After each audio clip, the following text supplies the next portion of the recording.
Hola, hoy les mostraré cómo se realiza el modelo básico para determinar el alcance y la altura máxima de un proyectil, teniendo en cuenta las variables y parámetros iniciales propuestos en el problema.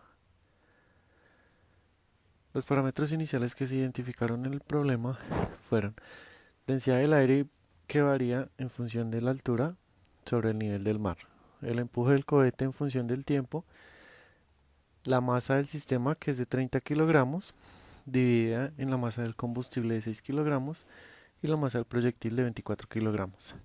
Tiene una sección transversal de 10 centímetros de diámetro. Tenemos una gráfica con un área bajo la curva, la cual se tiene que hallar para la masa del combustible quemado. Tenemos también además en cuenta la gravedad. Para comenzar con el modelo básico se tuvieron variables como el viento que aplica una velocidad relativa frente al proyectil y se tiene una fuerza de arrastre como la que se observa aquí. Esta fuerza de arrastre está en magnitudes de dirección I y J. Y esta fórmula, la segunda, se hizo para determinar la velocidad del aire o del viento, que va en contra del proyectil. También magnitudes, dirección I y J. Para hallar la quema del combustible se tiene un área bajo la curva, la cual esa área bajo la curva se divide en tres secciones, dos triángulos rectángulos y un rectángulo, la cual el triángulo rectángulo es una base de 2 y la base del rectángulo es de 6.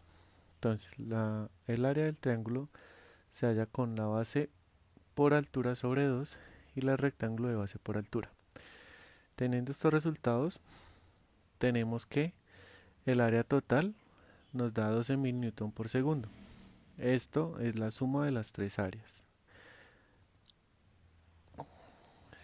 Tenemos que en esta parte debido a la densidad del aire se debe tener en cuenta que directamente hay una afectación por la presión atmosférica, la cual se denota en esta ecuación y tenemos que P es la presión atmosférica, AT es el área transversal, P sub 0 es presión atmosférica a nivel del mar y tenemos una K. Esta K está determinada por la constante de Boltzmann y una temperatura. Tenemos pi por el radio al cuadrado de esa área transversal, como se observa. Ahora bien, tras realizar el análisis de las fórmulas planteadas, obtenemos que las fuerzas ejercidas en cada coordenada x, y y z están dadas por Fx menos fuerza de arrastre más fuerza de empuje, Fy menos fuerza de arrastre más fuerza de empuje y varía en fuerza en Fz, la cual es F de empuje menos un mg menos la fuerza de arrastre. Quiere decir que acá se introduce la masa y la gravedad. Entonces tenemos que en un inicio se hace el estudio del modelo sin los efectos de la presión atmosférica para conocer si es necesario tenerlos en cuenta como constantes o como variables. Entonces, obtenidos los resultados de intervalos de tiempo entre 0.02, 2 a 8, 8 a 10 y después de 10 segundos, se debe tener en cuenta que el análisis debe también ser dado para tiempos mayores a 10 segundos, sobre todo porque el proyectil puede seguir moviéndose en el aire después de que el combustible se acaba. Entonces, está dada por esta formulación, Fz igual a una masa por nuestra gravedad. Ahora bien, finalmente tenemos un sistema de ecuaciones diferenciales que están dadas en Fx, Fy y Fz. Tenemos que las fórmulas obtenidas del valor de la altura máxima, lo cual ocurre cuando la integral de Fz sobre una masa de proyectil por dt igual a 0, basta con obtener cuando el valor en esta función es igual a 0, puesto que el componente de la velocidad está en el eje z. Perdón. El alcance máximo, por otro lado, se da que la doble integral de Fz sobre una masa proyectil por dt como resultado de un tiempo máximo como raíz de la ecuación dada. Ya teniendo estas ecuaciones podemos decir que el alcance horizontal del proyectil está dado por este puesto que se mueve en las tres dimensiones. Esta ecuación está dada por una distancia, o sea, un t máximo es igual a raíz, en este caso raíz de x al cuadrado máximo más y al cuadrado máximo es igual a raíz de x por t máximo al cuadrado más y por t máximo al cuadrado. Tenemos una altura y nuestro alcance horizontal máximo, como se muestra en la figura.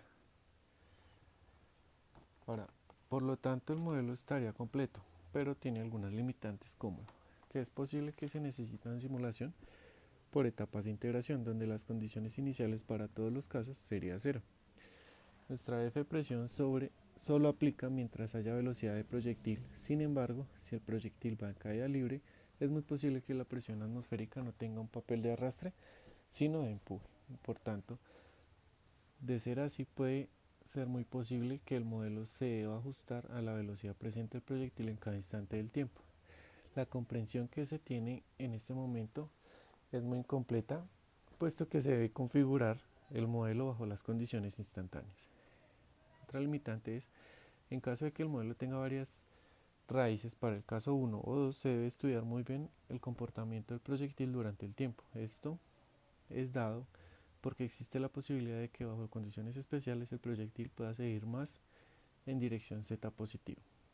Este modelo no toma geometría de proyectil ni la distribución de fuerzas que tiene el propulsor. Por tanto, existe el riesgo que la realidad no se tenga exactamente el mismo resultado al simulado. Por otro lado, la presión atmosférica también afecta a los lados del proyectil y también puede existir rozamiento con el material con el que se haya hecho. Y la velocidad del aire es un vector que cambia durante el tiempo, que comúnmente no es manejado por una persona. Y bueno, en esto consiste rápidamente el modelo básico del proyectil.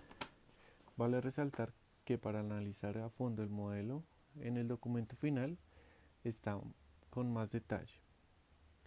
Muchas gracias por su atención.